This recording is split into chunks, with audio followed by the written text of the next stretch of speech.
Hey now. What is going on, everybody? Can you guys hear me? Am I coming in loud and clear?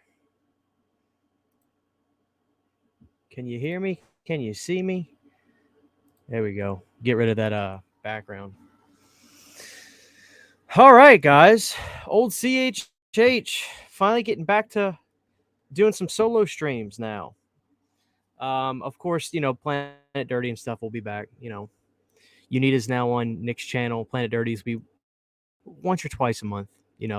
But I haven't done my own shows, and like I need to do this because of all the physical media I get in and stuff. It's hard to keep up. It's almost a necessity to kind of do some shows just solo. That way I can keep up with all the movies and stuff.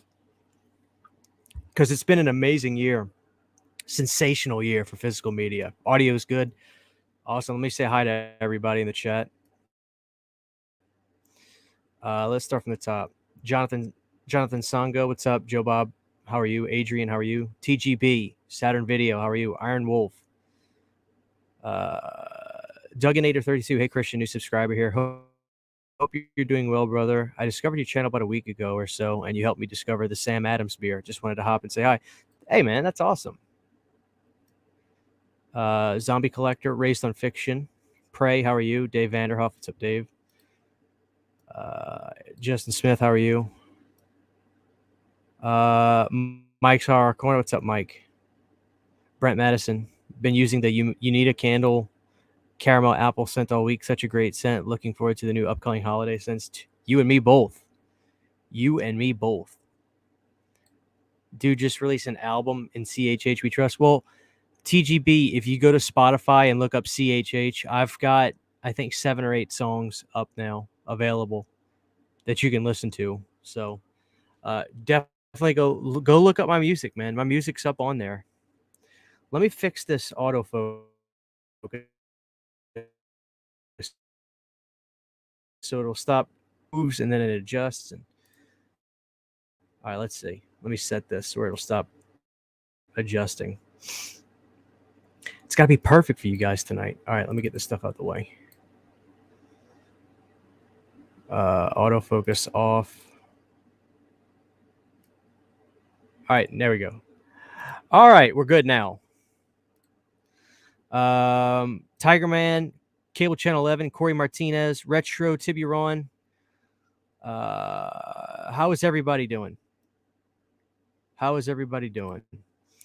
Brian Vander A. Yeah, I thought we have to wait till next month. Well, Planet Dirties ain't going to be once a week anymore. I got to take it easy on those and stay up to date on some of this kind of stuff. So, guys, what's up? Obviously, this is a show where I'm going to go over some physical media stuff with you guys, and I'll also talk to you guys about movies that I just got in. I want to talk about Best Buy. Yes, the Hellraiser set is amazing. I want to talk about the Best Buy situation with you guys because, when I heard this news, I can't say that I was mega surprised, but I also don't think it's the end of the world, to be honest with you. Now, obviously, everybody knows by now that Best Buy has announced that they have pulled out of physical media starting early 2024, but they also pulled out of selling online. Now, the selling online is what actually got me more than anything, guys. It wasn't so much the pulling out of the stores, but them refusing to sell online, because I had a buddy that was working for Best Buy, and he actually told me that during the pandemic, Best Buy was moving a boatload of physical media online, steelbooks, 4Ks, and he could look at numbers, and he was like, Christian physical. I remember because at the time it was just another conversation I was having with people, like, hey, is physical media in the tubes, like, what's going on right now? He's like, I can just tell you, dude, we move a lot of it, especially online. It just moves. And if you look at certain 4Ks, remember The Exorcist? I don't think The Exorcist hit anybody's Best Buy in stores. I mean, you guys tell me. I'll look at the chat. If you actually saw the steelbook for The Exorcist, in your store, you'd be the first ones I'd hear about that it actually happened.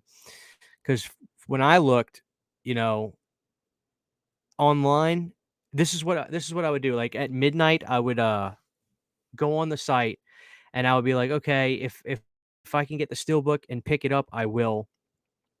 If I can only get the DVD, if I can only get this regular version, I'll get that. Because I didn't love the steelbook, but the point remains that people love those. So it didn't show that it was available in any store within 200 miles of me, the steelbook, but I could order it. And I thought to myself, well, Christian, should you order the steelbook or just get the regular release tomorrow? I decided an hour later I was going to go get the steelbook online and just let it ship to me. An hour later, I went on and just ordering the steelbook was completely sold out. Completely sold out. So it's like there are titles, and The Exorcist may not be a great example because that's a title that still sells. Thank you, Mickey B. Very appreciate. I'll still play all the clips, guys. If you super chat or anything, I'll play all the clips tonight. Don't worry, I'll play all the clips. We got 90 people here. How are you guys doing? Please drop a like. The Exorcist may not be a good example of that, but I want to talk to you guys about what I think the future is for like certain steel books, like from Scream Factory and stuff like that, because I think that's where we need to look forward to. Because Scream Factory and other companies are definitely still going to do limited steelbook versions and stuff like that. But Mickey B, thank you so much for the $5 super chat. Arrow announcements coming Friday. What do you think will be announced? That's a great question. I can tell you right now, Mickey, what I'm excited for that already was announced, and that was definitely the Warriors 4K collection, or not collection, but the 4K deluxe edition coming out. Now, what's coming next? I don't know. Didn't they tease some kind of like dagger from like some like medieval looking movie today? I don't know what they're gonna announce next. I couldn't even begin to guess.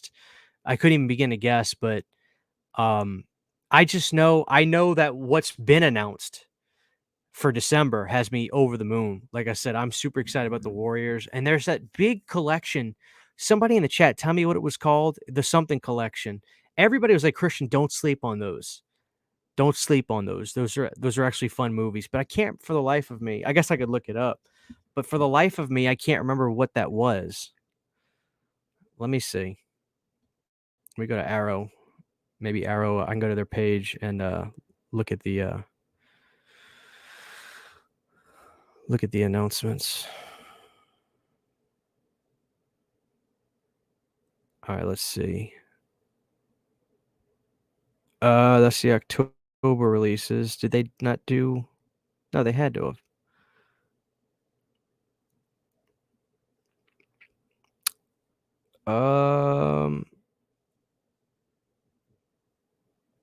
Oh, maybe they haven't been announced yet. I don't know. You guys, somebody there. I see it. The Coffin Joe stuff. Yeah, the Coffin Joe stuff. I heard that people kept telling me don't sleep on that. I don't know. I've never seen any of that Coffin Joe stuff. So thank you so much. Oh, let me play your clip, Mickey. Here you go. Give you a clip, brother. Let's do a classic. Listen to me. The next time you have to think of it, buy a box of milk duds or sneak them in, and go to the hot butter and drizzle it all into the box of milk duds. It is the best thing you'll ever have in your life.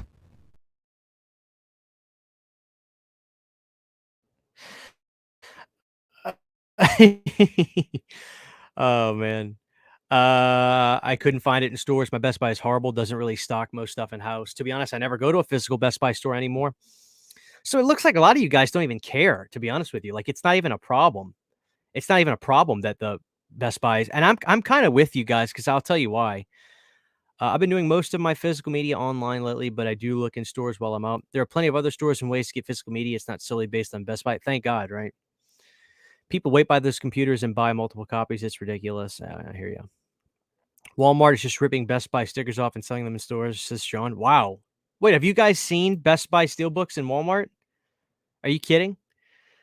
A lot of Walmart exclusive steals recently. Hey, Tiana loves movies. How are you? All right, guys. So let's talk about this. Sammy asks me, do I own any digital movies or is it purely physical? I buy physical copies and I sell my digital copies, Sammy.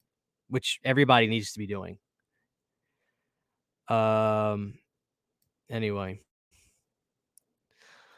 So when it comes to like, so like one of the things I want to talk to you guys definitely was Scream Factory steelbooks, right? Like the interesting thing with Scream Factory is like some of their steelbooks, I don't even know if they like. I feel I know for a fact like The Fog, I got that on Amazon, the 4K version, so that wasn't a Best Buy exclusive.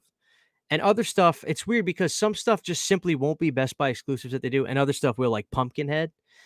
I think that they're probably just gonna move away from doing any sort of exclusives with their steelbooks and probably just sell them direct, which would be the smartest thing to do. Yeah, I just would always assume cut out the middleman, you know? But I think they'll also do if they do exclusives, I think they'll just go to Walmart too. I have a crazy idea that nobody in this chat will agree with me, but if you hear me out, I'll explain myself.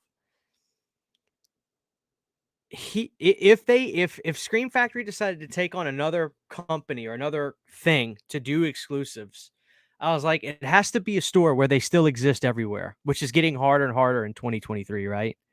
I know this is going to sound crazy, but what if they did, and this place doesn't even sell physical media, but these places still exist everywhere. What if they started doing a Spencer's exclusive? Doesn't that sound nuts? But if you think about it, they're everywhere. They are everywhere still.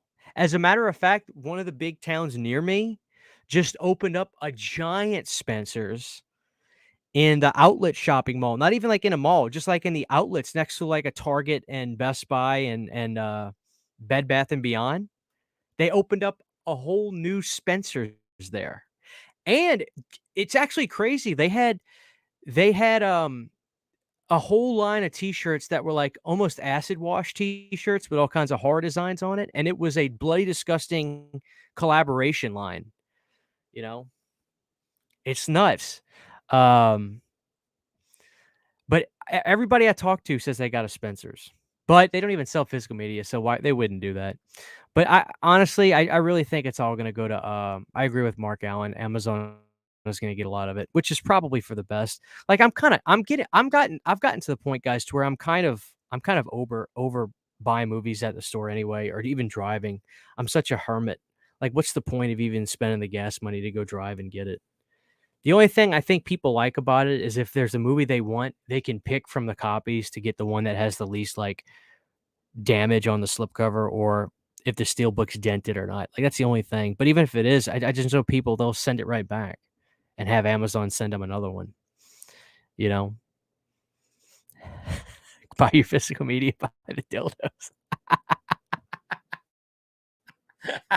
Do they have those at Spencer's? Oh, man. What's up, Lee? How you doing, man? It's good to see you in here. My Spotify is CHH. Here, I'll show you. Like I said, I've got like 8 or 9 songs on there. I haven't put out a record because I just put out singles. But here, that's me. Look. Oh. Look up CHH. I just put up a cover of The Fright Night, You Can't Hide from the Beast Inside. I got Bad Habit, Children of the Night, the song you hear in the beginning of my shows. That's how many songs I have on Spotify and Apple. So look me up. Look me up. I got some new music I'm working on soon. Oh yeah, I just did I was on Jess's channel. We did a Pet Cemetery script read along, which was actually a lot more fun than I anticipated it being. And I did a cover of the Ramones song for that too. I didn't know Jess was going to use it because I did it so long ago, but it was really cool. Recorded live and releasing it. Yeah, there you go, guys.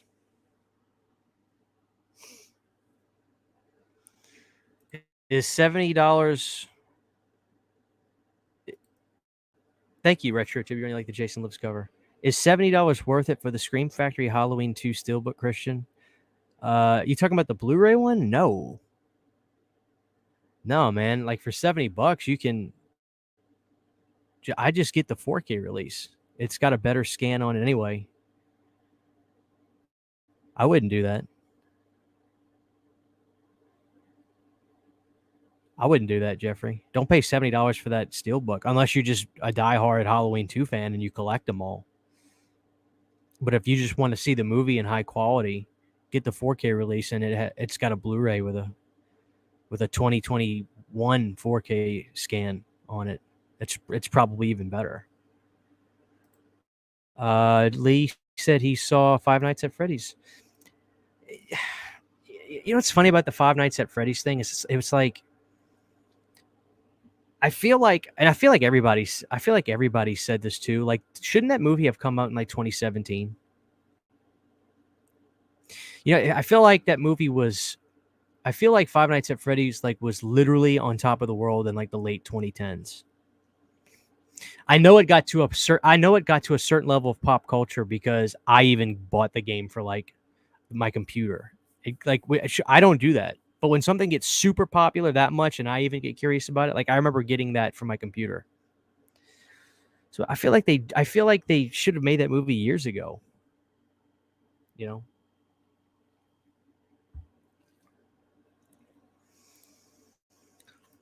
JC says, I'm against ordering on Amazon unless it's a good price Blu-ray since I want to go out and socialize with people at the record store.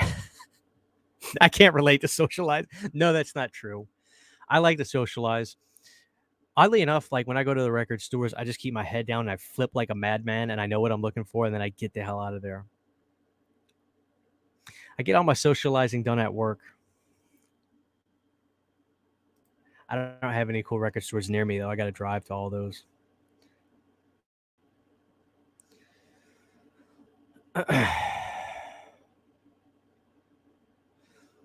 Corey asks, what is your opinion of work prints on films with extra scenes? Well, Corey, they just did that. You know, let me grab it. I'll show you.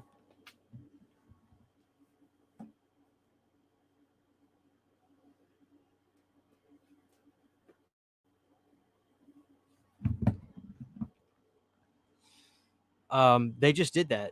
I'm sure that's probably what you're referencing. They did that for Hellraiser Bloodline. Not Bloodline. Yeah, Bloodlines from the Quartet of Torment. They put the work print version on there. I say why not? Especially if it's look, I'm not saying that Hellraiser Bloodlines is, you know, it's definitely a cult horror film, right? It's definitely got an audience. And even movies that don't have the best reception, when they have that kind of history and like people start talking about it and they say, oh, well, you know, that movie was totally different at first, or that, you know, this stuff was different. I think people, the curiosity that builds up from that is awesome. So I think it's really cool that they put it on there. I do wonder what kind of license that they have to get. Technically, I would assume that all that footage goes back to the studio. But this was during the time where I think a lot of horror films, the foreign distribution was from different companies. You remember how back in the day, a lot of those cheap horror films were made because they would sell the foreign distribution. They would sell it. So it's like a lot of times, like a movie that was put out by New Line in the States might have been put out by Warner Brothers overseas. Like, I think if you get a lot of those, I think if you look at like the Elm Street films, if you look at the foreign VHS tapes and a lot of those, they're Warner Brothers. And this was long before New Line got bought by them, which may not be the best example, but my point remains. Like, I think so I don't know, because this is a Region B release, who had the rights to Hellraiser 4 for this. I'd have to watch it and see if it says footage courtesy of blank to find out. But what do I think about them putting that? Long story short, to answer that, I think it's awesome. I think if you give me a work print of a movie, are you kidding me? Like, that's cool. You know. Are you kidding me? Ordering from Amazon sucks. They ship the Paramount horror box set in a brown paper bag. Dude, no way.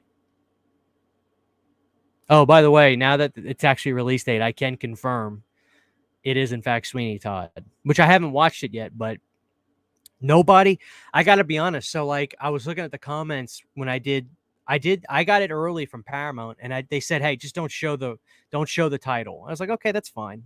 Even though, like, I'm kind of you guys watching this too, you're probably tuned in to the Disc Father and Dawn of the Discs, so you already knew that it was Sweeney Todd. I haven't seen Sweeney Todd since like maybe 2008. I might have rented it on DVD from Blockbuster when it came out. Literally nobody seemed excited about it. As a matter of fact, they seemed turned off by that. I was looking at the comments and it was brutal. They were just like, "Yeah, I was interested in this, but for Sweeney Todd, hell no." Or like, "Are you kidding me, Sweeney Todd?" I think people were really wanting like a classic title. You know, I don't. Maybe Sweeney Todd's a good movie. I haven't seen it in years, but no, I'd say 99.9% of people were just let down by the announcement of Sweeney Todd. I'm sorry that yours came in a brown paper bag. That sucks.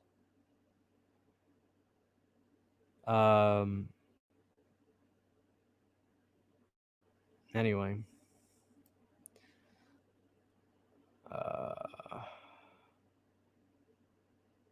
Yeah. Yeah, like I said that with this Five Nights at Freddy's thing, it just seems like it was so long ago. They should have made it. Oh, happy birthday to Halloween, by the way. That's crazy. 45 years. It honestly seems longer than that to me, to be honest with you. Yeah, see, Iron Wolf said Sweeney Todd is barely a horror film. I feel you.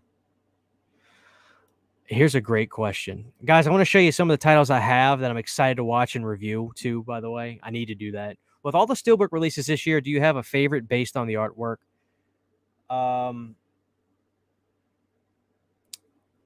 That's a great question. Probably I kind of like the H2O, to be honest with you.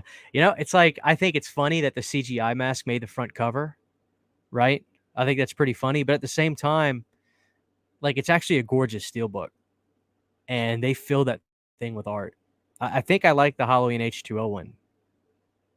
That might be my favorite of the year. I love that movie. I like H2. I like Halloween H2O more and more every year for like the last 4 or 5 years.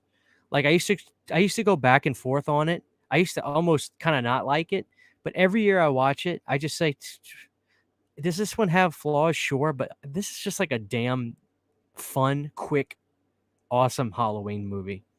I don't care that it doesn't take place in Haddonfield. As a matter of fact, I could give a rat's ass about Haddonfield. I love that it's a tight, quick movie. I think Jamie Lee that's her best one. But I don't want to go off on a tangent. Yes, the H2O Steelbook's probably my favorite, David. Great question. Yeah, Justin, no kidding.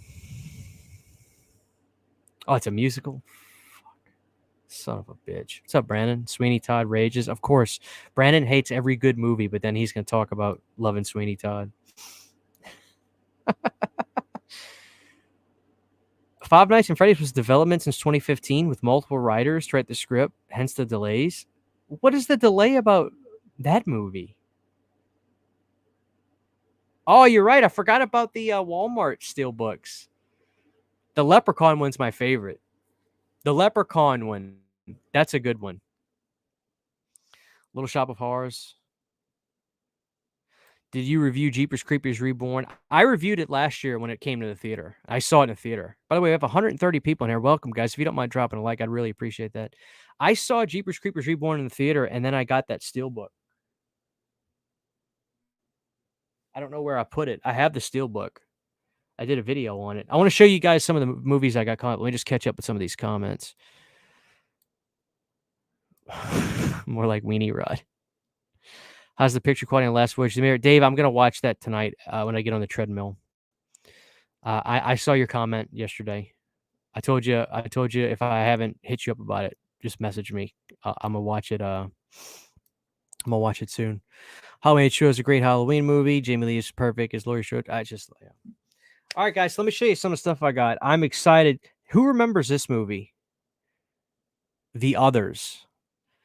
Now, I feel like more people that see this are gonna say not a fan. which I think actually is the general consensus, I feel, because when I feel like when The Others gets brought up today, it's negative.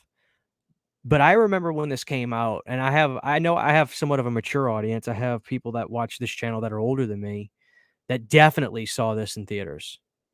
Definitely saw this in the theaters. I saw this on VHS right when it came out, and if you're old enough to have lived during this time, this movie was massive.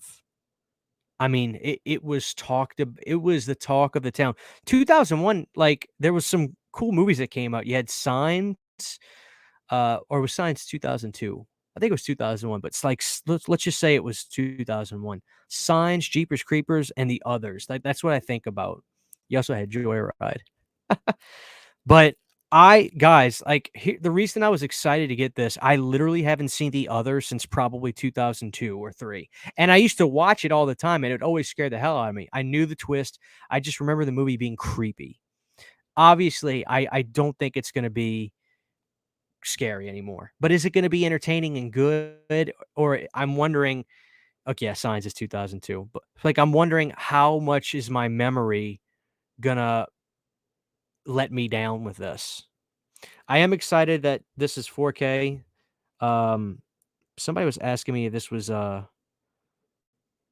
don't think, what's kinda sad is I don't think this is, Dolby Vision, or I don't even know if it's HDR10. I don't know. It's gotta be. It's a 4K, right? Why would they not do Dolby Vision? I don't know. But anyway, I'm so excited. I'm gonna be reviewing that tomorrow. So, I'm excited about that. This was a really good steelbook, guys. The Wicker Man. Now, this one wasn't perfect, but Studio Canal actually talked about they had moments in the restoration. This is the final cut, and unfortunately, there were moments in this that they saved as much as they could, and unfortunately, some of it just didn't look good.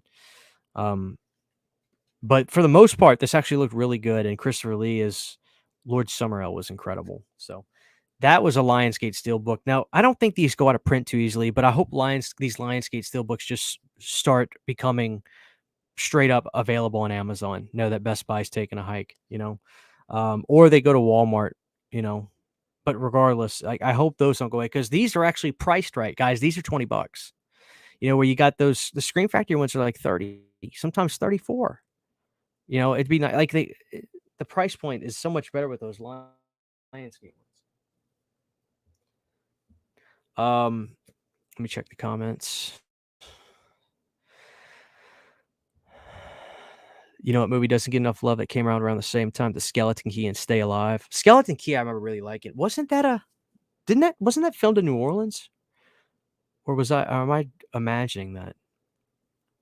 I agree, Film Positive. Like, obviously I won't spoil it for the people that haven't seen The Others, but you got to understand, like, at the time in the early 2000s, that kind of ending was like great because that was really becoming like a big thing. Like, obviously with M Night, you had M Night with The Sixth Sense. That was like a jaw dropping ending, and I feel like The Others was too. But, like, now if you watch it now, it's just kind of like it may be if I explain the movie to you now, like, "Hey, there's this movie I wanna tell you about, you need to see it," and I explain it, you may roll your eyes at it, and you may say that sounds cliché, but I don't think it was in 2001. I just don't think it was, So, I'm excited to watch that. Next up, guys, um, I'm excited to watch this, Godzilla '98. This is another one. If you were alive during this time and you lived it, it was it was just this was everything, you know? Um, I can't help but smile just looking at this because I remember as a kid, this movie was incredible to me. Incredible. But it's probably silly and hokey, and I almost wonder what the CGI is gonna look like. But every time I look at this, I think of Taco Bell. I just think of Taco Bell every time. Um I wouldn't bet on Walmart carrying any of those 4Ks or steelbooks. Most of Walmart's customers don't even know what 4K is.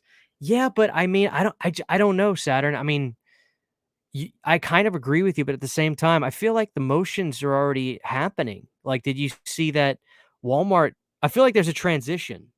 Walmart's getting their own Exorcist Believer steelbook the same time that like Best Buy's getting theirs, but Walmart's getting one too.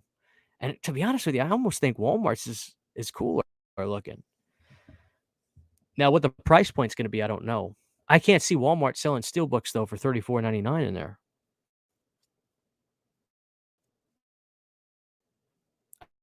I don't know. Let me scroll up and see who else is in the chat. I'm sorry. I'm just talking. Let's see. Jeepers Creepers Reborn is an abortion. Do I have Megan on 4K? Yes, I do, Kevin L. Is it worth owning the same movie multiple times? My dad calls me crazy. Am I the only one? It's not worth it, but if you love it, it's like you get joy out of just getting a new version of it. I understand that. No HDR and I know, Sammy. I'm gonna see how it looks though. I think at best, I know I don't have a Blu-ray. As a matter of fact, somebody today commented like, "Oh yeah, I think I'm gonna pass on the others 4K. I already have the Blu-ray." And I was like, "The others got a Blu-ray? I feel like it just got lost on physical media for years." So I'm not gonna excuse the transfer. I'm gonna be honest with my review, of course. I'm gonna be like, look, if this is not a good 4K if it's not, but if it manages to still look good, that's one thing. But regardless, like I was thinking to myself, well, I don't even know if I own it. If I do, it's on DVD at best. I don't even know if I have it on VHS. I may not own it at all. That may be the first time I've owned the others, but I'm sure I have a DVD of it. But I didn't even know I did not know it had a Blu-ray. I'm debating buying the Rings box set on 4K. Same. There's Nick. Always Jeffrey. Oh, he's talking about owning the same movie over. Yeah, what am I supposed to say to that too? It's like, of course I do. David says, "What boutique label?" I have more movies to show, guys. What boutique? And I know Nick actually really likes one of these movies. I just got the 4K of that in. What boutique label do you think has been the best so far this year? Arrow Video. Just the 1-2 punch of Psycho and Hellraiser. Two of the absolute best box sets, and then not to mention what is still the best release of the year, in my opinion, the Empire of Screams box set. If you don't have the Empire of Screams box set, you're just doing yourself a disservice. It's one of the best packaged, best done box sets ever. Even if you own those multi-packs of those Empire titles, they did better transfers on all of them. Even the ones that they don't sell as 2K, and they just say, hey, this is a 1080p as best as we can. The Cellar Dweller for Arrow Video, which is still a 1080p Cellar Dweller, it's still 1080p, looks way better than the Scream Factory double pack Blu-ray they did. Way better. So even the ones that aren't advertised as 2K scans still look better. It's the best release. The Empire Screams box set is one of my all-time favorite box sets of all ever. I love it. How's it going, CR? C-Red, I hear you, but all I can tell you is I thought that the Night of the Living Dead 4K did look incredible. How much better than the Blu-ray edition? I couldn't tell you off memory. It's been a while, but I just remember being really impressed with the 4K of that. That's not to excuse no HDR though. I hear you. You're right. It was before people could spoil crap like that. All right, let's see. Let me scroll up. All right, guys, you ready for me to move on? Beyond Sour Grounds. When are we getting the Hitcher on 4K? They've been talking about that for a long time. I still think they're still fixing it. The Last Horror Movie, aka Maniac 2, I reviewed that, Dave. That was a good movie. Next up, I know Dave hates these movies, but I love them. They're some of my all-time favorite movies. These got restocked finally. As a Ghostbuster collector, I needed this steel book of Ghostbusters 1 and 2. And I'm so happy about that. Yeah, these have I bet these are gonna look sick. I don't know that I had. Yeah, I have one of them on 4K. I think my buddy sent it to me. But yeah, I'm excited about that. Love Ghostbusters, diehard Ghostbusters fan. I may review that. Black and white tends to look fantastic. And it does. It's like I really need, and people keep telling me like, Christian, you need to get Frankenstein and Dracula on 4K. Like I need to get some of those. I need to get some of those old school movies on 4K. I do. Next up, I'm excited to watch this. This is the Meg 2 on 4K, The Trench. I'm actually really excited to watch this. I love shark movies. I always have. I always will. And what's throwing me off, but in a good way, is there's dinosaurs on the cover of this. So, and this was something I wasn't worried about. I was like, I'm not going to get the Steelbook for that. Like, honestly, this is fine. This is fine. I like the artwork on this, but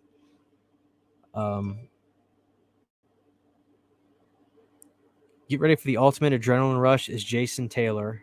It was Jonas Taylor and Ming Zhang. Sorry, I can't pronounce this right.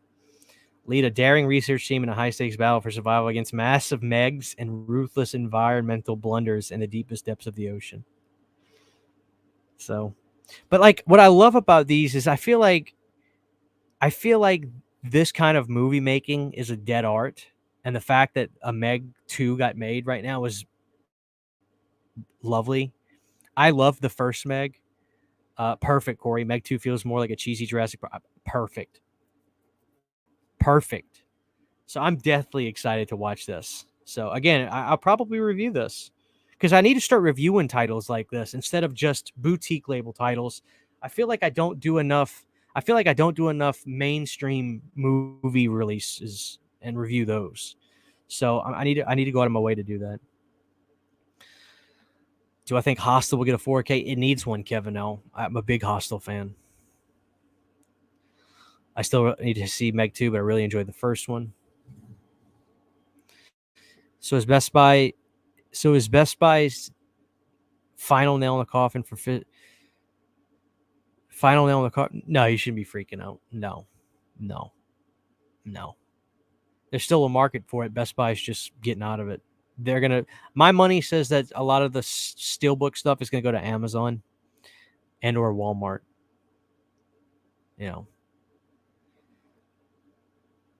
But anybody seen fear.com? Oh man, I used to remember TG. I used to remember seeing the VHS art for that on the Blockbuster shelf as a kid all the frickin' time. I mean, all the time. I don't remember liking the movie though.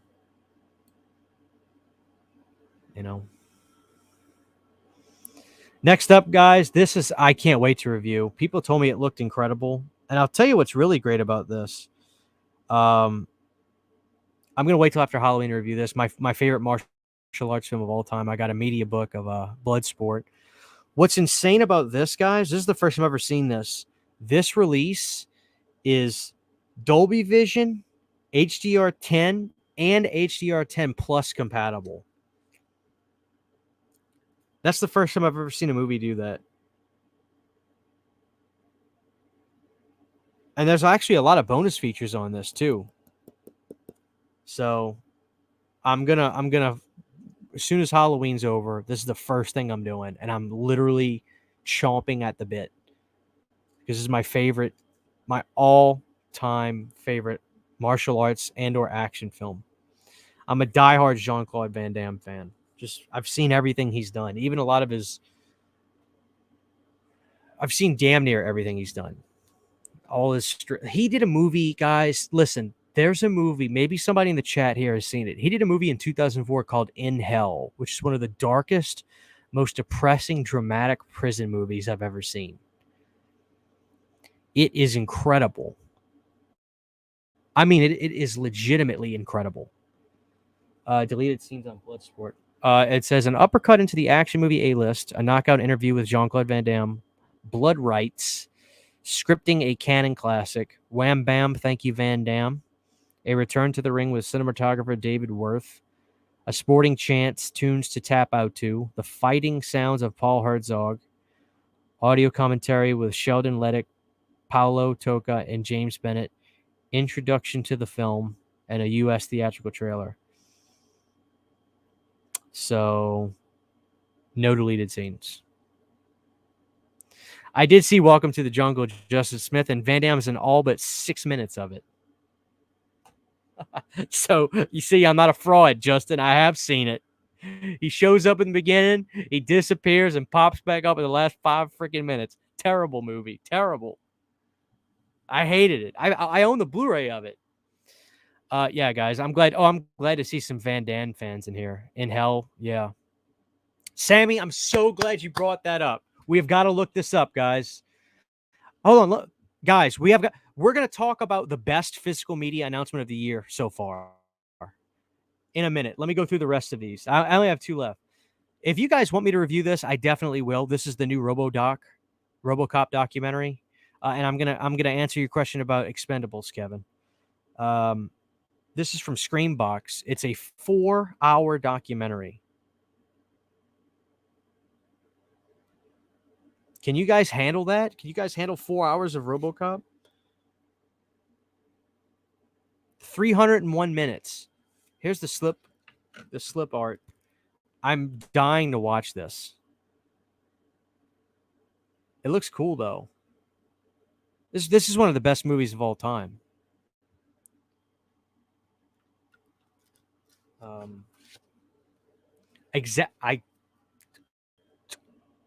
First of all, if I agree with Big K, Bloodsport is his best. Although Kickboxer is incredible.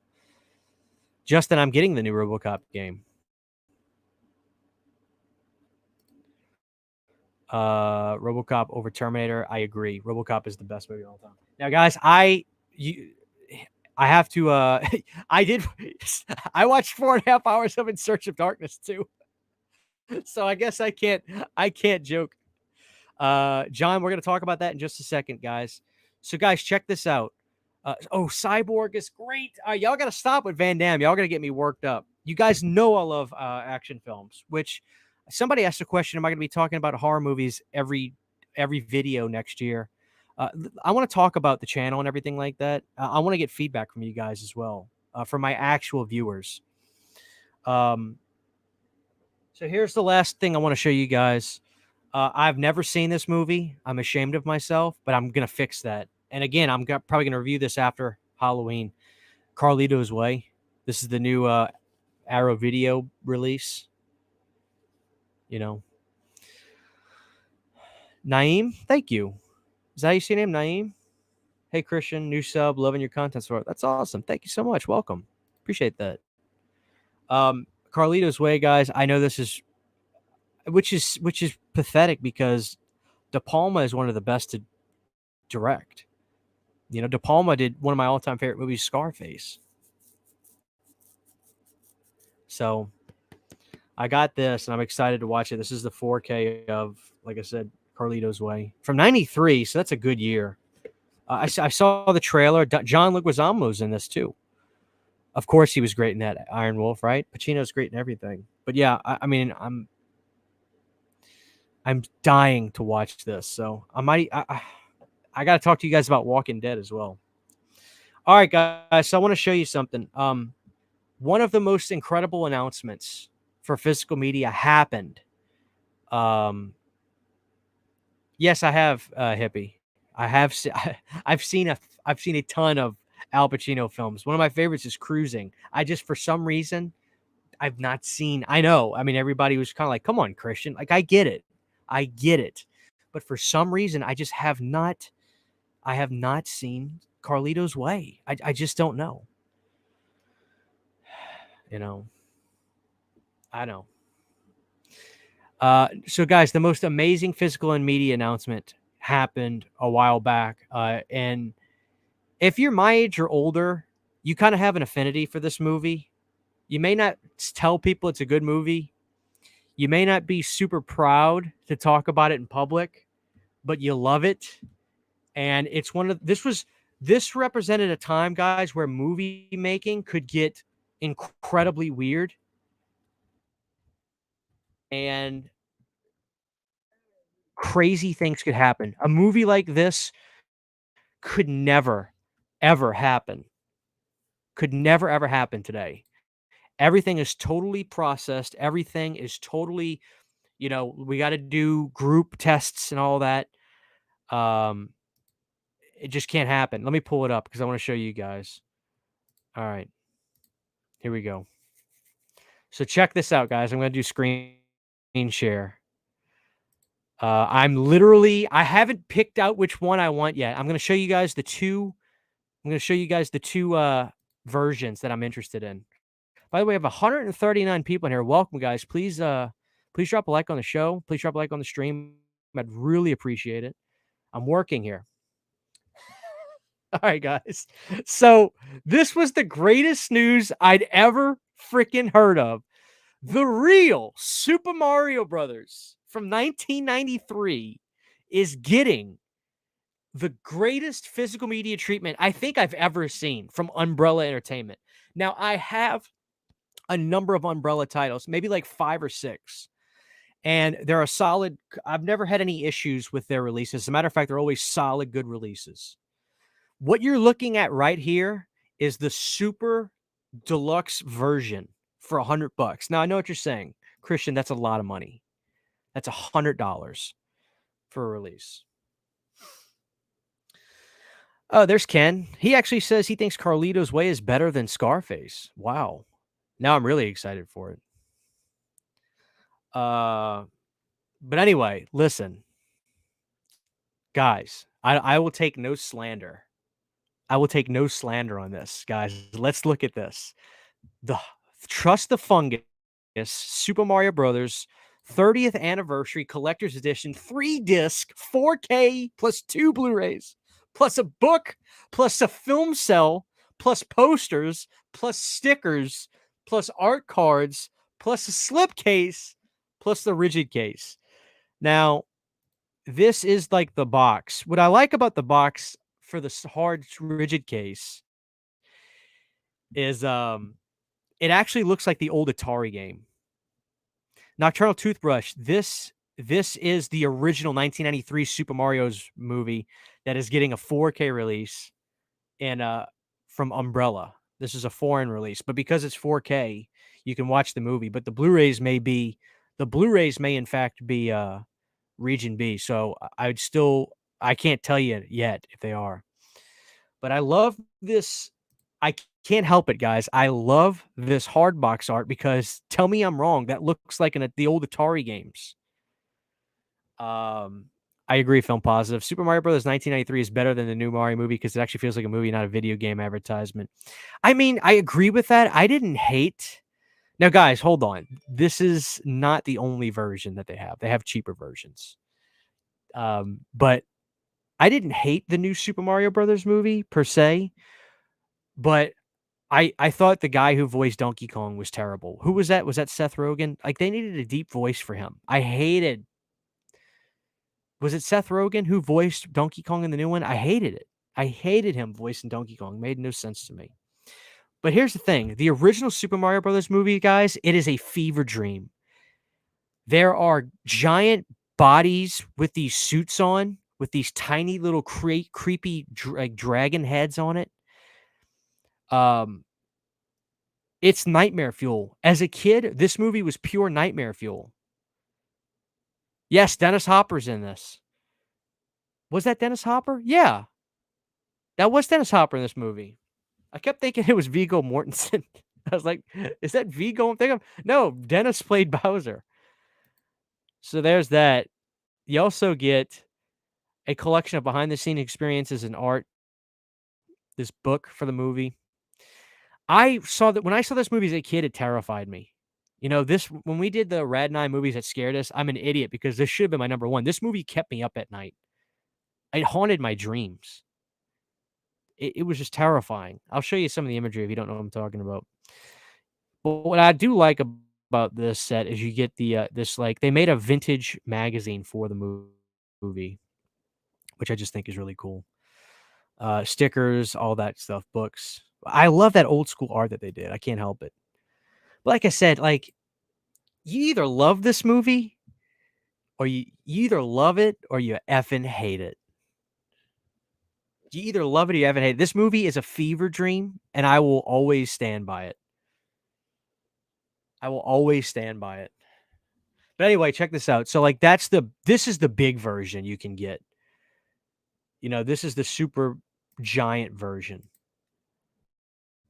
Look at those things. These things haunted me as a kid in the movie. It fucking haunted my dreams, man. Yeah, we'll look at the Monkey Shine set. All right, so let me look up the other versions.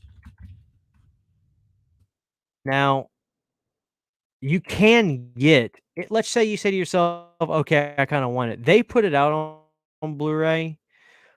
You can get, the slip version stuff for 39, which is still kinda pricey for just getting that, but they're the only company I just think America is gonna bury guys, I really think America is just gonna bury this film. I really do. I don't think they have any whoever owns it in America, I think they're not gonna get a 4K in America for this. I really don't think so. Um, but they do have a Blu-ray version of the new one for the 30th anniversary. But this is we looked at the $100 version. The $70 version basically doesn't come with the booklets and the magazines, which my gut tells me to go there. But also, it's like, do I want to spend $100 for that? The answer is yes. Would I sleep a little better at night? Like the next time my band Cold Canyons plays a gig, I'm probably just gonna take whatever. Usually I'll make $100 a show. I'll just take that money and buy one of these. I think we got a show in like 3 weeks. I'll take my show money and pay for my Super Mario Brothers. But this version comes with the book and everything, but it doesn't come with the magazine. And I don't know, guys. I love it. But anyway, somebody wanted to see the Monkey Shines. Let's look up the Monkey Shines release from Umbrella. And the only thing that bugged misspelled it. The only thing that it showed up. The only thing that bums me out about this though, guys, is this Monkey Shines release is not 4K. If this because I have a Eureka Blu-ray of this. That's good. It's a nice release with a nice slipcover. Now I like the art stuff that they did on this. Look at the slipcover. That's great. I love that. It's a fun little George Romero film, but it's not 4K, so it's just kind of like I don't know. I'm with John Flesher. John's a good influence on me. The answer is always yes when it comes to this.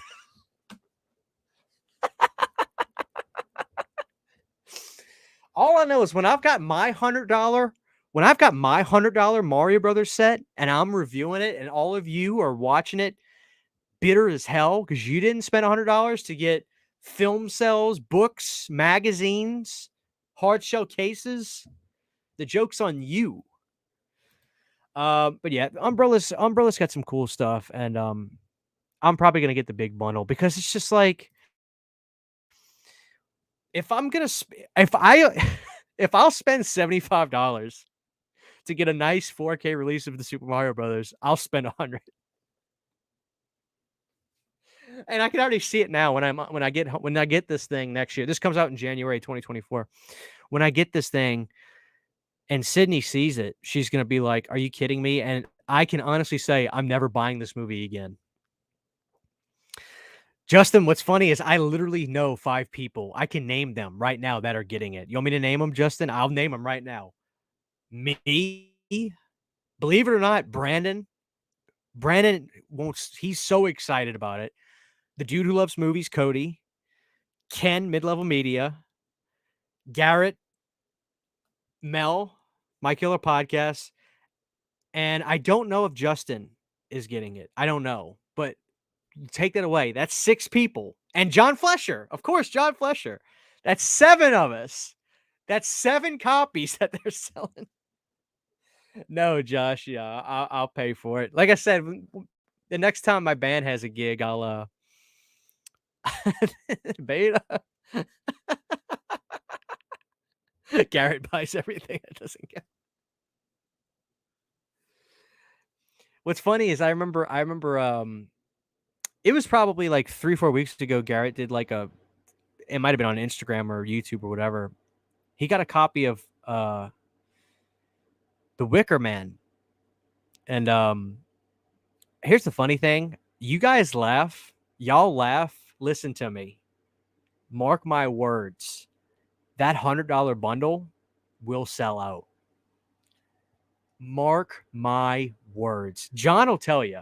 John Flesh will tell you. That $100 bundle will sell out. Oh, man, Josh. Thank you so much. $4.99 from Josh. Thank you, man, for that Mario Brothers set, brother.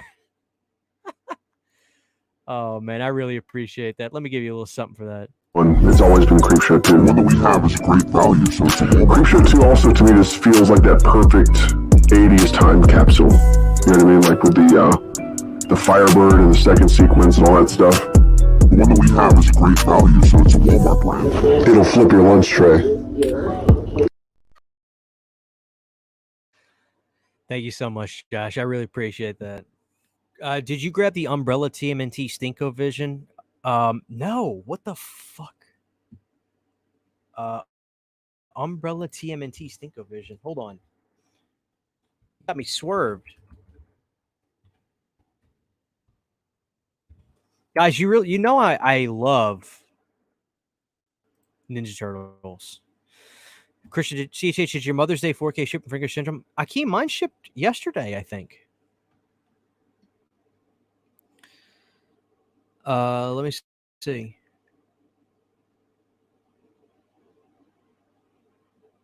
Let me check my email. I remember getting an email from Vinegar Syndrome. Yeah, let me see. Mine might actually be getting here soon. I got Mother's Day and Rabid Grannies. It's in Colorado right now. Thank you again, Josh Cash. I appreciate the super chat. Now the Stinko Vision. A scratch and sniff cinema experience? I don't know if I can do that. The price ain't bad on it. What is the smells? Foot Clan what?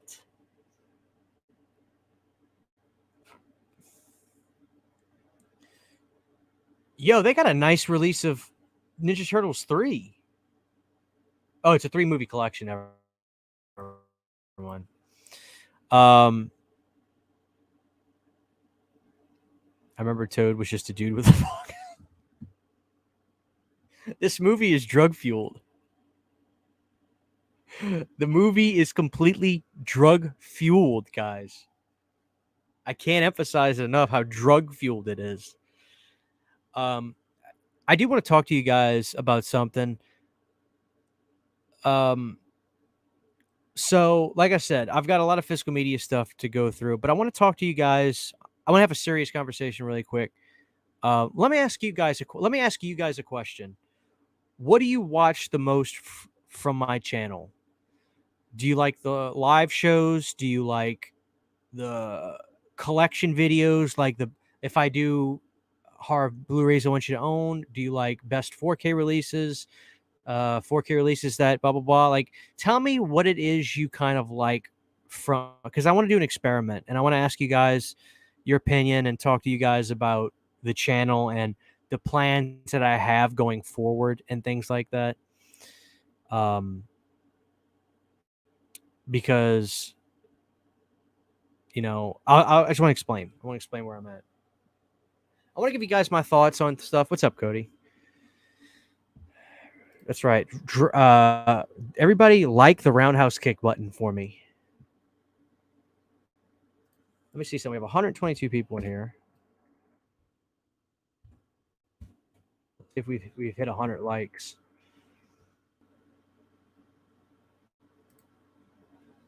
Let's see. Where are we at? Oh, we got 107 likes. Good job. All right, 107 likes. Guys, please still drop a like on the stream if you have not. Collections, 4K reviews, Planet Dirty, Friday the 13th. Well, I can tell you this. Friday the 13th stuff will always be on my channel because that's one of my pride and joys. 4K releases, 4K reviews. I like when you branch out and talk action movies. Awesome. I like the rare box set videos. So a lot of mostly physical media stuff, it looks like. Physical media reviews and live streams, rare box sets, lives, retrospective, stuff like looking back on older movies, like the Friday the 13th doc video. Those were fun, right? We got a $2 super chat. Thank you, Big K Movies Games. I'd love a Friday the 13th Ford case set. I'd pay.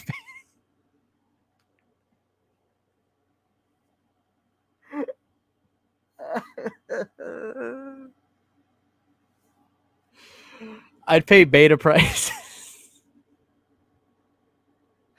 I'd pay beta prices. Beta mail. Beta. Hold on. It's time to get moody up in here. Beta mail. All right. Thank you so much, Big K Movies and Games. Let me give you a little something. You're killing me with that, man. You must have heard me say that and you're running with it. It's fucking fantastic.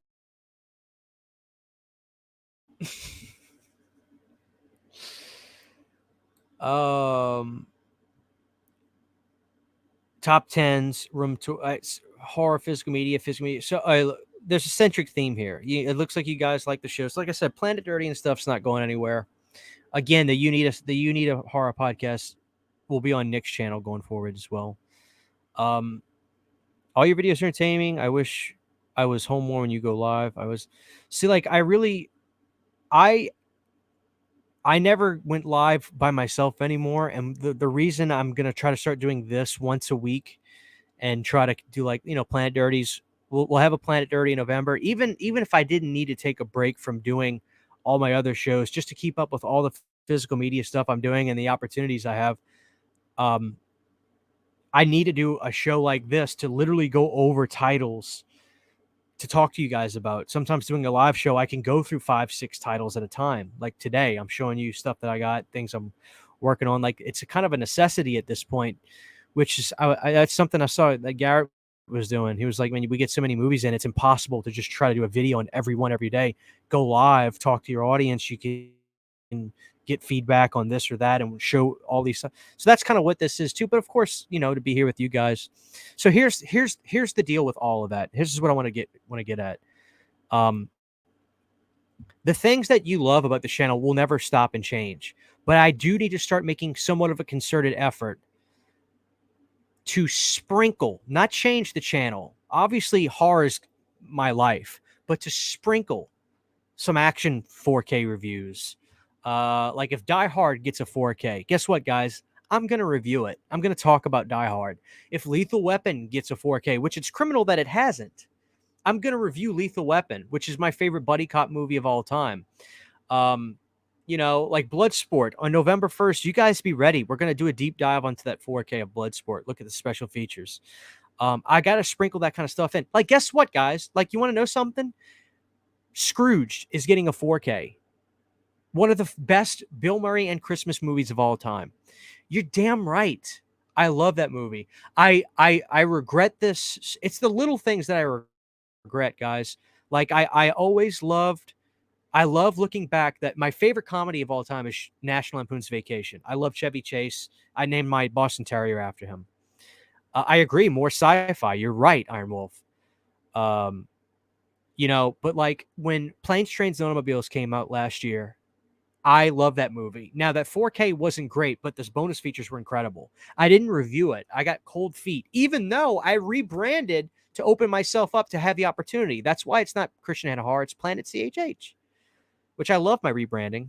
You can get my shirts on TeePublic with my cool little logo right there, which is from Planet Hollywood. I still get people that think, like, what does that mean? I was like, it's Planet Hollywood. You don't remember Planet Hollywood? It's Planet CHH. But yeah, like stuff like that. Like for instance, like I'm doing more shorts too. Like I did a short on Terminator Dark Fate, but that's what I'm getting at, The Fugitive. I got to review that, Mike. That's a great film. So horror is always going to be the biggest part of my channel. As a matter of fact, I've got a giant Jason Takes Manhattan coming soon. And when I get that, I can't wait. And that's the thing. C-Red brings up something really interesting. I'll watch any content relating to physical media, especially anything having to do with the Nightmare on Elm Street. Also, where's Time Cop on 4K? My passion in life is movies. Now, do I have specific things that I love, like horror, action, and classic comedy and stuff like that? Yes. Like one of my favorite movies, I did a physical media update a while back, and it was one of my favorite movies I talk about was The Firm on 4K. Love that movie.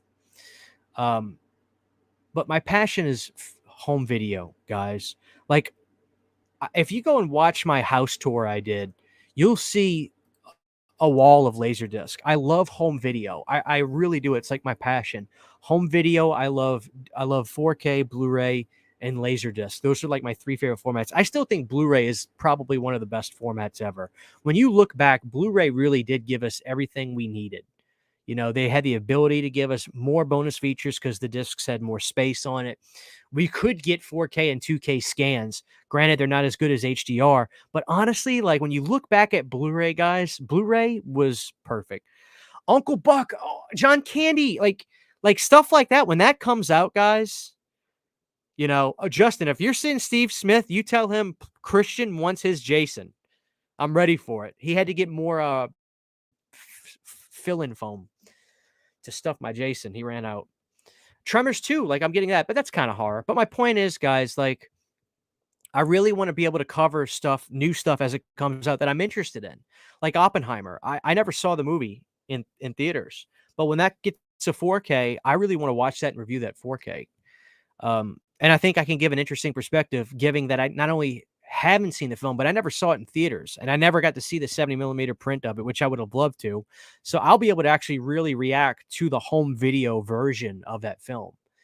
Maybe it might hit different for people too than whether they saw it in theaters, but like stuff like that, like, you know, obviously I had no interest in getting Barbie. I'm not a surprise. I had no interest in that. So I'm not going to review or talk about Barbie, but movies like that I'm interested in. Yeah, I want to talk about and review those. So I'm going to make a concerted effort to do what I set out myself out to do. I set myself out to do is to invite you more into my world, my planet, which is why the channel name is called Planet CHH. I don't, people don't usually comment on this, and I don't expect them to. But if you've noticed, the last guys, like the last 10 videos I've done, done them outside of the horror realm. Like some of them I'll do in here. Like when I was doing this Hellraiser, I was like, well, I got to film this in the horror room, so I did that. But if you go back to my last, you know, 6, 7 videos, I'm doing them out in the living room where you can see what my house is like. You kind of see what my style is like. And you can see my movie shelves in the living room of all my non-horror steel books and Blu-rays and 4Ks out there. Like I've kind of done that to kind of start acclimating people to say, oh, because, you know, I've made the decision to flip my channel to Planet CHH a year ago, and more people have come to the channel. And over the last 4 or 5 months, I've been on a roll with a bunch of cool Friday the 13th content and stuff like that.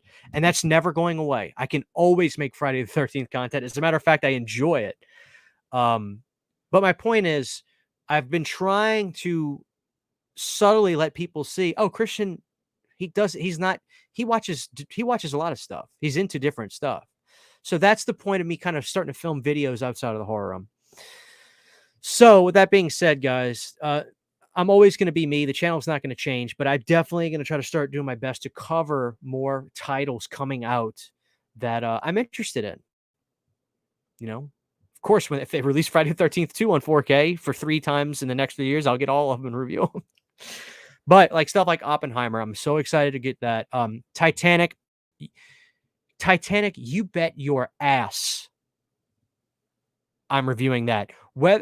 I think Paramount's going to send me a review copy. Even if they don't, it doesn't matter.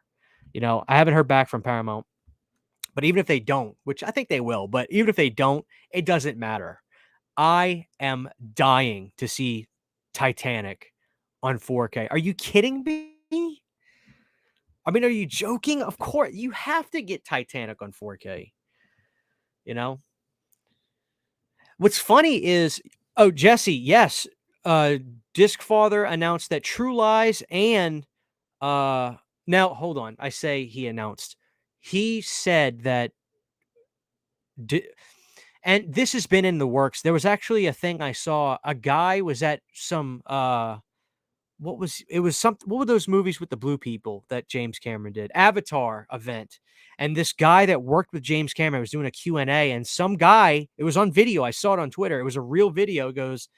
He's like, "Hey, like what's going on with some of James's movies on 4K that people have been wanting for?" And he's like, "It's in the works. It's coming." And he goes, "So can we expect True Lies in 2023?" And the guy's just like, "Just know it's coming." So True Lies is easily one of Arnold's best films. I think that's actually Jamie Lee Curtis's best films. I've been dying. See, interesting thing about True Lies is I have the DVD of that movie, but what's interesting is I've streamed True Lies on Hulu or something, guys, and it was definitely, definitely an HD transfer that was streaming. So True Lies definitely has gotten a better scan or something in the last 5 or 6 years, but it hasn't gotten a better disc. But I promise you, if you go look up True Lies on whatever it was, Hulu or something, it is HD to a T. It looked fantastic. But that and The Abyss is coming. But we need Terminator, you know. Mel, what's up, Mel? Thank you.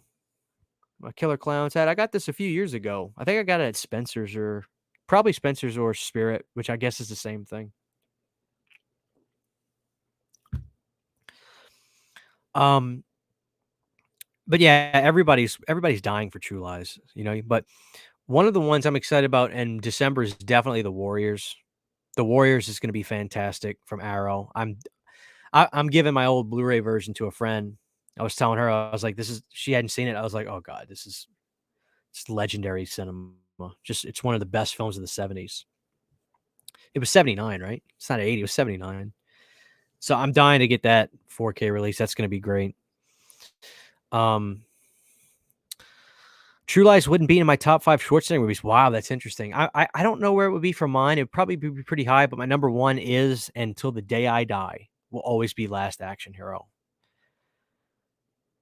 But the interesting thing is with James Cameron, like the excitement for some of these titles coming out. The Abyss, I don't really love The Abyss. Like, then again, I've seen it once, but I remember just my favorite of those late 80s deep sea movies was like Deep Star 6, the Sean Cunningham film. I actually like that one a lot. But the Abyss isn't even a horror film. I just remember the ending gets really happy. T2 or Predator? T2. Come on. T2. I love the Predator. But it is criminal that we haven't gotten a nice release of the Terminator, for sure. Oh, Total Recall. Like, Total Recall is so fucking good. I like The Running Man, too. I prefer Leviathan over The Abyss. Leviathan is fantastic. That's Peter Weller. Yeah. I'd probably take Leviathan and Deep Star 6 over The Abyss. But then again, I haven't seen The Abyss but one time. You know? So I'd be excited to rewatch that. My number 1 is Kindergarten Cop. What was that movie? Cody, were you the one that sent me a picture of a movie that literally had the same exact font as Kindergarten Cop? And it was like a rip-off movie? What's up, Dead Pit's in the house? Dead Pit. I'm assuming this is Wes. Did you know Garrett is making me watch both of those GD? Oh, I could curse on here. What am I doing? Those goddamn Exorcist prequels for a show. What a prick. Well, one of them's half-ass all right, the Rennie Harlan one. The other one's just plain boring, man. Which is the ultimate sin to me. It's just that I forget if it's Requiem or the beginning. I think Requiem. What was it called? Was it even called Requiem? It was Exorcist the beginning and Exorcist whatever. The Rennie Harlan one was okay at best, but the beginning is literally paint drying. It's just paint drying, man. It's just brutal. But then again, I think I talked about this on Piz's Patreon stream. I'm not gonna give away details of the movies, guys, but honestly, the more I think about Exorcist Believer, the less I ever want to see it again. As a matter of fact, I don't even want to talk about it. I really don't. I don't even want to talk about it. Let's just move on. I don't even want to talk about it. Like, I'm so over it. I like it less and less the more I think about it. Jingle All the Way needs a 4K. Beginning is the Harlan. Okay, it's yeah. You can understand how I can get those confused, right? You're right. They're both pretty boring. Are you a fan? Where's your? I lost it. The comments are moving. Blu-ray Addict asked 3 questions. Are you a fan of the Death Wish franchise? Part 3 is the best one. So, the best one to me is,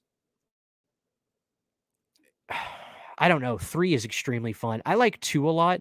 2 is really dark, but like if you look at the first Death Wish film, that's actually like I shouldn't say legitimate movie, but I kind of gotta say that because I don't know how else to say it. Like Death Wish is actually like a legitimate movie. Like Death Wish is a movie you could kind of show people and not feel bad about, and not bad because they're boring or just bad films, but like for reasons I don't need to say out loud. Death Wish 2 specifically has an intense what scene in it. And like just showing somebody that would make me feel uncomfortable or make me feel bad for having to say that. But the cathartic feeling of revenge you get in part 2 is unlike anything on the planet. Especially that scene where that yo-yo idiot that I hated, that criminal, and I forget his name. He's kind of like, he looks like a meth head and he's holding onto his cross. And Paul Kersey's like, do you believe in God? Or do you believe in Jesus? He's like, yeah. Well, you're about to meet him. Like the cathartic feeling you get from Death Wish 2 is amazing. As a matter of fact, I say I need to upgrade those. I have Blu-rays. I have Blu-rays of Death Wish 2 and 3 and 4 and 5. What company? It might have been Umbrella. Hold on. Let me show you guys what I got.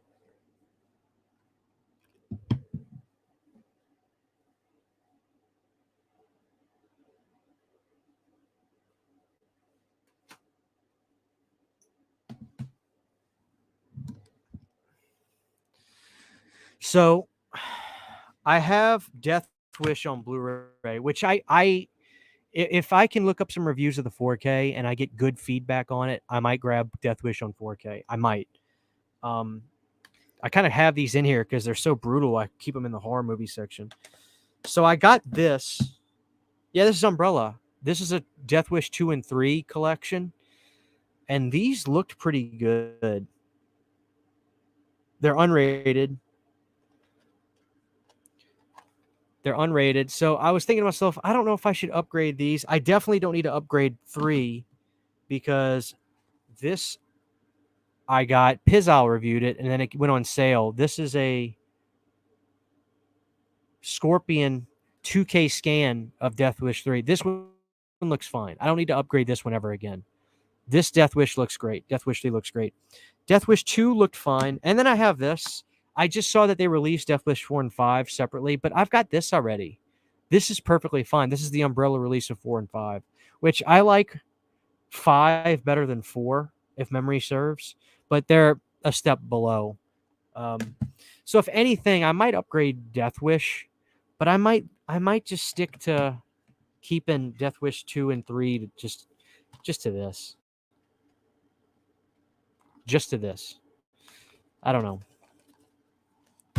So I don't know. Does anybody have Death Wish on 4K that they can tell me if it's good? I can't assume it's not. It was Kino Lorber, which they usually do a pretty damn good job. Let me put these up. Otherwise, I'm going to make a mess out here, and I don't want to do that.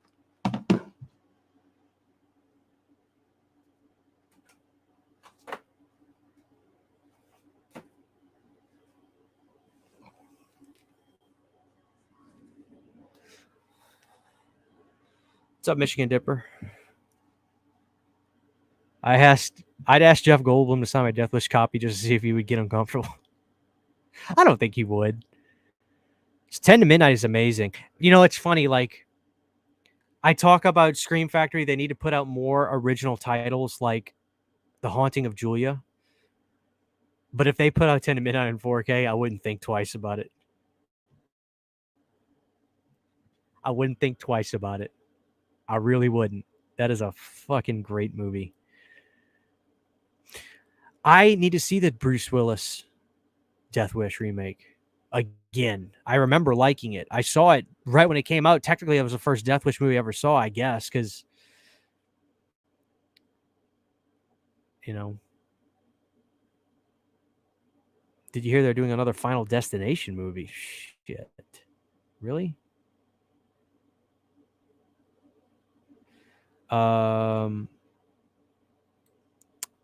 Yes, Iron Wolf. I've got the that's the show. Is that the Showa era or the Heisei era?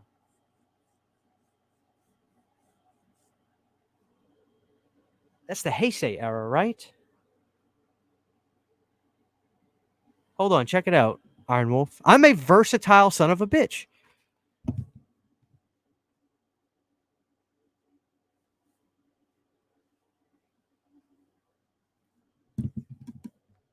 Aren't these from the 90s? I have these.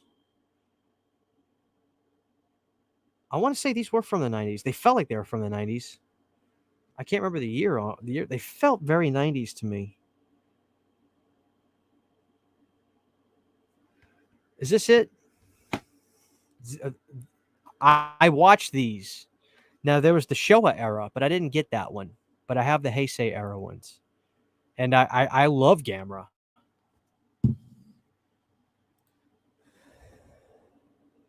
I did not get Cujo in 4K. I did get Red Dragon, though. I was going to pick one of them up now and then wait for the Kino sales that everybody tells me about. Hopefully I made the right choice. But I heard Cujo looked fantastic.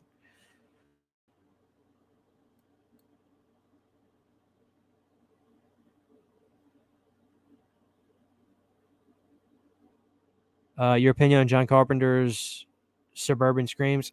I've only saw a little bit of one episode and I wasn't that impressed. But then people were telling me, "Oh, Christian, John actually did direct the very last one." So I need to go watch that one to give you my opinion on it. I don't feel comfortable just condemning it yet. I agree. I really loved these Gamera films. They actually kicked my ass, to be honest with you.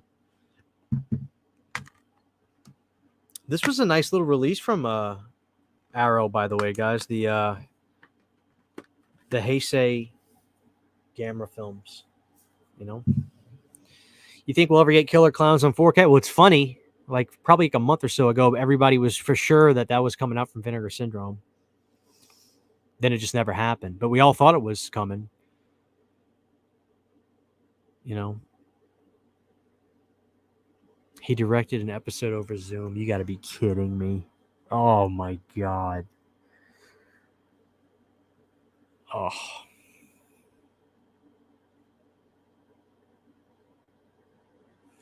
That's hysterical.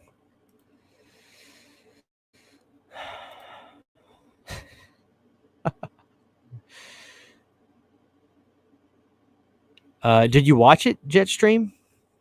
Because like I said, if it looks really good, let me put this up. If it looks really good,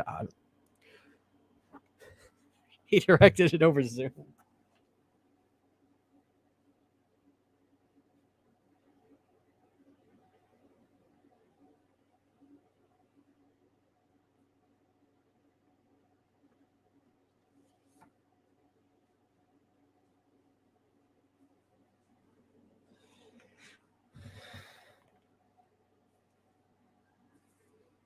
Oh, man. But guys, I'll finish. I'll go through some more comments in just a second. You guys can ask questions about anything you want. But yeah, like I said, guys, just to reiterate for everybody watching, I got a lot more 4K reviews coming up soon. I'm going to knock out. I got the others coming up, then Godzilla 98 after that. If you have any, I thought about doing a couple of videos of like the best 4Ks that I own from boutique labels, like the best Arrow 4Ks I own, the best Scream Factory 4Ks I own, the best this or that. Like I figured that might be something you guys would be into. I want to do some stuff like that, but like I said, I got that coming up. I'm gonna do that. I'm gonna do the others, Godzilla, then maybe Meg 2. I think that would be good for me to do Meg 2. like do a new title that just came out, horror adjacent, kind of get my feet wet, kind of get things moving. I was talking to Ken about this. I was getting some advice from Ken, and Ken was like, literally just start sprinkling that stuff in because people know you don't just watch horror movies anyway. As a matter of fact, I went on this rant on Unito probably like 6-7 months ago. I was like, if I just watched horror movies, I would probably do physical harm to myself. If I just watched that all year round, like I couldn't do it. I don't think anybody could. It's just hell no.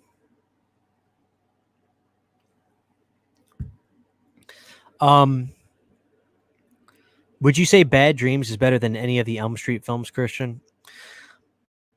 You may actually be surprised. I think Bad Dreams is a sensational Elm Street ripoff movie. And I think Jennifer Rubin actually did a great job as the lead. Obviously, Jennifer Rubin was from Dream Warriors. But Bad Dreams is like really good. That's a really good movie. How good is it compared to the others? I don't know. I don't want to say for sure what I think it's better than. But I know that a lot of people love Bad Dreams, and they'll say, "Oh, it's my favorite Elm Street sequel." Obviously, it's not an Elm Street sequel, but my point is, it definitely is inspired by Elm Street, to say the least. But it's really good. That's a title that like Vinegar Syndrome needs to get and just give it the red carpet for. Give it the red carpet for. Big time, because Bad Dreams deserves it. And there's a lot of subject matter you can work with there. And it's kind of just go off what like Witch Hunter and Mike Mack are saying. I agree. Sometimes you just need a break from the genre.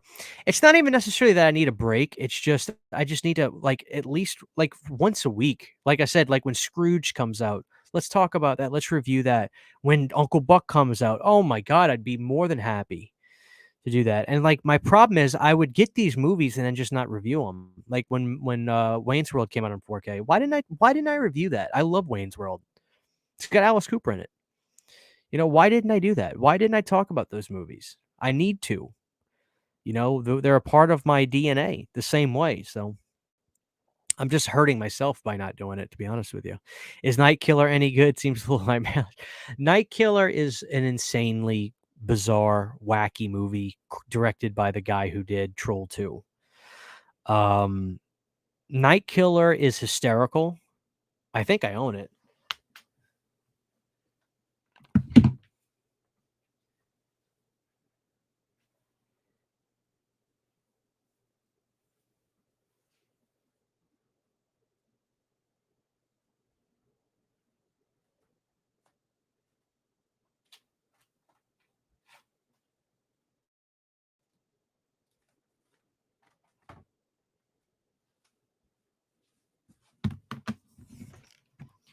Yeah, this movie's effed.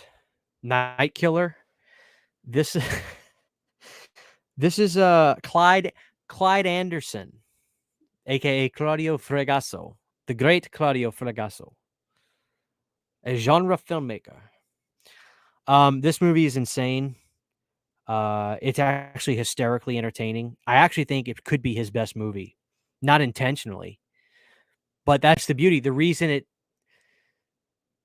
The thing that makes his movie so entertaining is if you watch interviews with Claudio, and I actually got scared to meet him at Texas Frightmare because I was starstruck. I'm not even kidding. Ask my wife. The thing that's so awesome about Claudio, if you watch the documentary, The Best Worst Movie about Troll 2, Claudio is as serious as a heart attack about his movie. Because of the broken English and because of the culture barrier, he doesn't understand. He doesn't understand that his movies are hysterical because they make no sense to American audiences. He thinks they're legitimate. And that's why his movies work, because he's going for it. And to the American audiences, his movies are hysterical. This is one of the most outrageously hysterical fun movies. So you got to get Night Killer. This is a good release from Severin too. Yeah, they even interviewed Claudio on this. This was also known as the Texas Chainsaw Massacre 3 overseas after Texas Chainsaw 3 had come out. Oh, man. And this is scanned in 4K from the negative.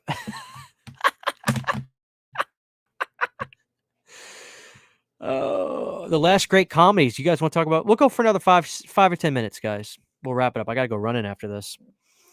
And then let's go for 5 minutes. Then I'll give you guys where I'm at on Walking Dead. How's that sound? Thank you guys for hanging out. We had a beautiful audience tonight. Still got over 100 people in here. If you haven't dropped a like, guys, please do. I really appreciate you guys sticking with me. I'm never going anywhere. I'm passionate about YouTube. I'm passionate about making videos and talking about films to you guys. And I so appreciate you guys hanging out with me and all the great people that I always see in my shows. I really appreciate it. You guys. You make it worth it, and I love you. Thank you for spending your Wednesday night with me. The last great comedy was American Pie, says Sammy. My gut instinct is not to argue with that, but I think that there are some good ones after that. There are movies that are very funny that maybe aren't necessarily pure comedies. Like, you want to know a movie that I think is funny and just really good? School of Rock. School of Rock, which also inspired me to become a musician. And 20 years later, I am a musician.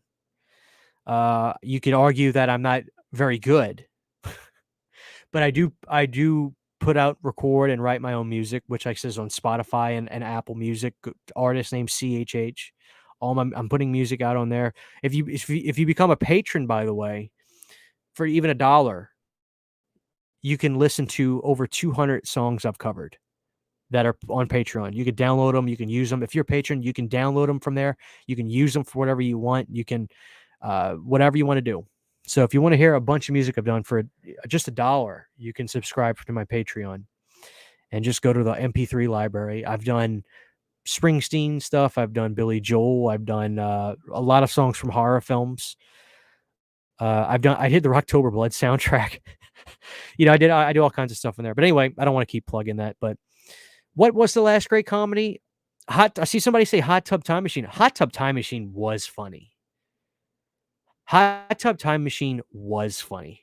That was a funny movie. Nacho Libre is Jack Black. Nacho Libre is you want to know what's a great Jack Black film that nobody talks about anymore?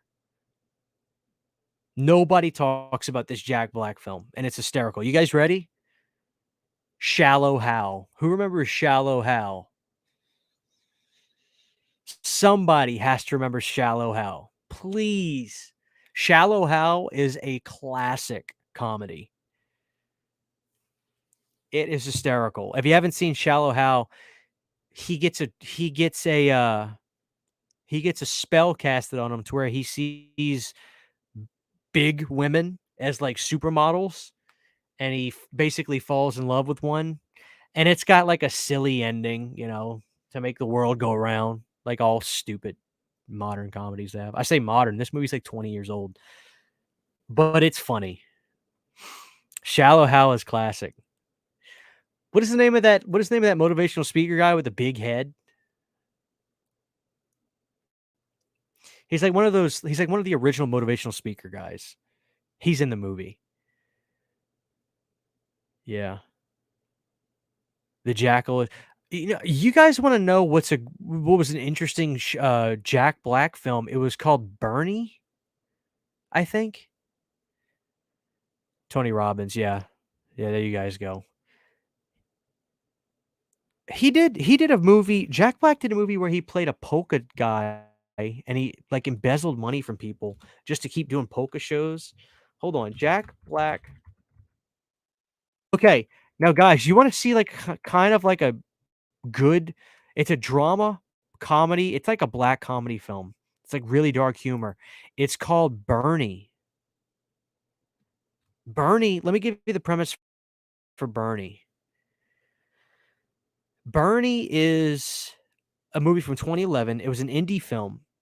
I say indie film. It looks like a professional film, but it was like a modest budgeted film. Bernie is a guy that is, I think he's a funeral director, and he goes to stay with this woman who lost her husband to kind of help her out. things go awry. It's a dark film. If you haven't seen Bernie, go watch. I guess this is the Jack Black show now. Go watch Bernie. I'm telling you guys, I love all this kinds of stuff. I got to be better at talking about it, which is another reason doing live is helpful to me because I'm in the moment and we can talk about it. Richard Linklater.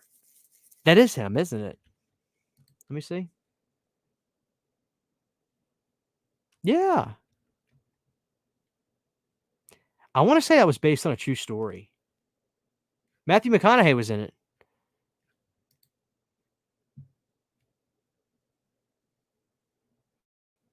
Wow. The woman who was in Bernie, she's still alive. She's 89. Wow. Shirley MacLaine.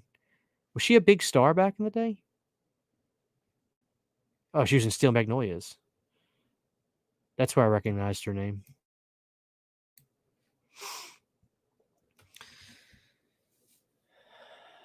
Weekend at Bernie's. Weekend at Bernie's is great. Are you kidding me? White Chicks. I watched Marlon Wayans talk about White Chicks. He says if they brought that back, it could save comedies, which I kind of agree with. But he said the budget would have to be really big because they rushed it last time, and he basically had to do drugs and cocaine the entire time just to be able to maintain the schedule that they had for White Chicks. But Dazed and Confused, dude. I got Blu-ray Addict. I grabbed the Criterion Blu-ray release for Dazed and Confused, and that was an incredible release. Incredible release. I loved it so much. Yeah. Guys, I've had a lot of fun tonight. Let me just give you the last thing I want to mention was Walking Dead, guys. I have a few episodes left of season 2, and I am shocked at how much I have enjoyed The Walking Dead. I actually think it's a fantastic show. I think it's a fantastic show. I know it's going to get worse. Everybody's told me it's going to get worse, but I'm enjoying what I'm seeing so far. I think season 2 is clearly better than season 1. Season 1 was good, but season 2, the zombies show up when they need to, but the drama between everybody, like John Bernthal's character, Max or whatever his name is, Mark, whatever, I can tell he wants to say something to Rick's wife about, hey, we were boning when everybody thought you were dead. Like, he wants to say it so bad. It's killing him. I know it's going to happen. So that's where I'm at, guys. I'm reviewing I'm doing a short for each season I finish. And when it gets bad, I'm going to say it gets bad. Am I going to binge the entire show start to finish? Probably not. I want to get to where I see Jeffrey Dean Phillips, the guy that has the baseball. I remember when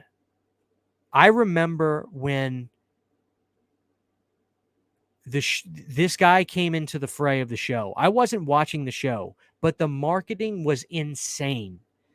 They promoted this once every hour on TV. I guess it's the Jeffrey Dean Phillips guy. He had you would just see the teasers of it. And it was, I had it memorized. He shows up with a leather jacket on. He's got he's got a red scarf thing around the leather jacket. And he had a baseball bat with barbed wire on it. Was that Jeffrey Dean Phillips? Is that the actor? I got to make sure that's him. By the time I look it up, somebody in the chat will be like, yes, that's him. Jeffrey Dean Morgan. What the hell am I saying Phillips? Like, what is wrong with me? Where the hell did I get Phillips from? I'm such a jackass. God, I'm such a jackass. Anyway, Jeffrey Dean Morgan, I see him show up. And I just remember being mesmerized by those teasers. Now, I have no idea what season that is. But I want to get to that because I want to see what the hype was about with all that. So that I've got to work myself up to. But I just saw on Google that he is doing a show called Dead City. And somebody told me that it's actually not bad, Dead City. But I can't watch that. I got to do my thing first. But that's cool that he's still doing Walking Dead stuff. So Batman's dead. Yeah, wasn't he also in Supernatural? Jeffrey Dean Phillips? Jeffrey Dean Morgan. Am I still saying Phillips? I'm still saying Phillips. Jeff Daniel Phillips. That is what I was thinking of. I'm such a dumbass. They are awesome. Saturn says his interest is shocking. One of the best. Thank you for not, and I'm not being sarcastic, but like, thank you for not spoiling it and just telling me that, because I'm super excited to see that. I can't wait to get to it. So, guys, if you have any last minute questions, anything you want to ask about the future on the channel, videos coming up, it's so funny. Like, look at this. I just got a comment. I did an unboxing today. I feel like this person's in the chat. I think I just saw their name. Somebody just commented on my season 3 box that I got. I did a video on that today, and somebody just says, I kind of feel bad for him. He doesn't realize how bad the show's going to get. People said the same thing about Supernatural, and I actually did stop after 6 seasons. People were telling me stop at season 6, and I have, but I need to finish it. All right, so let's do 3 more questions. Let's answer 3 questions. I'm not going to watch that, Adam. I haven't even started. First question.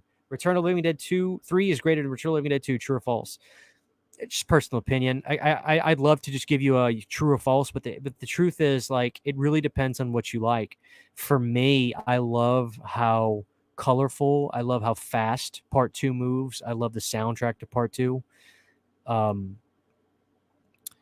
But part 3 is really a Reanimator film. It's really not a Living Dead movie, is it? I mean, it is, but look, replace trioxin with the reagent. The movie works exactly the same. Part 3 is really a Reanimator film, which I think is cool. I think it's cool that they tried to do something different with trioxin and make it work a different way. He's trying to revive his dead girlfriend. So it really depends on what you like more. I love both of them, but part 2 is one of my favorite movies. Now, I have posters for 1, 2, and 3. You can see 3 right there. Let me see. You can see 3 right there, and that's 2, and that's 1. So the Return of the Living Dead trilogy is one of my favorite trilogies of all time. The new action stream, Planet Explosion, coming Wednesdays, Planet CHH. Like I said, like, I'll try to do these once a week, but like I said, it's really a necessity. I have to go over all this physical media with you guys. Otherwise, I am going to drown.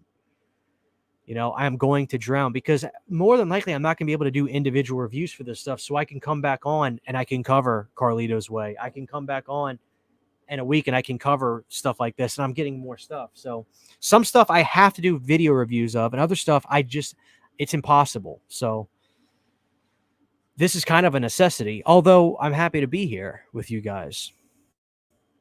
Am I going to get the Who Framed Roger Rabbit steelbook? Quentin asks. Of course, that's one of my favorite. That's another movie that scared the hell out of me as a kid.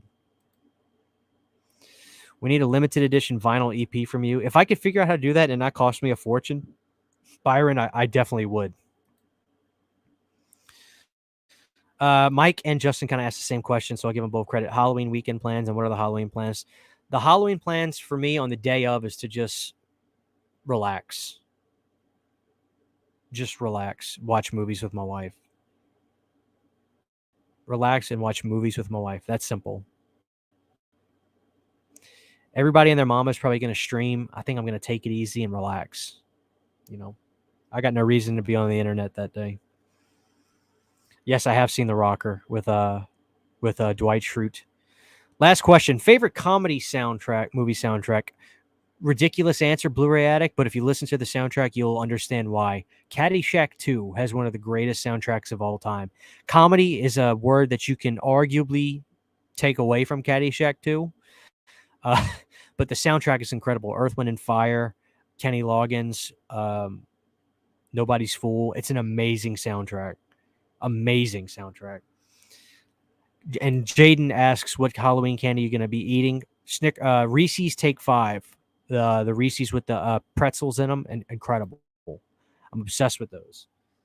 So awesome. No live stream, but I got a pre-recorded video coming out today, says Chris. Listen, guys, thank you.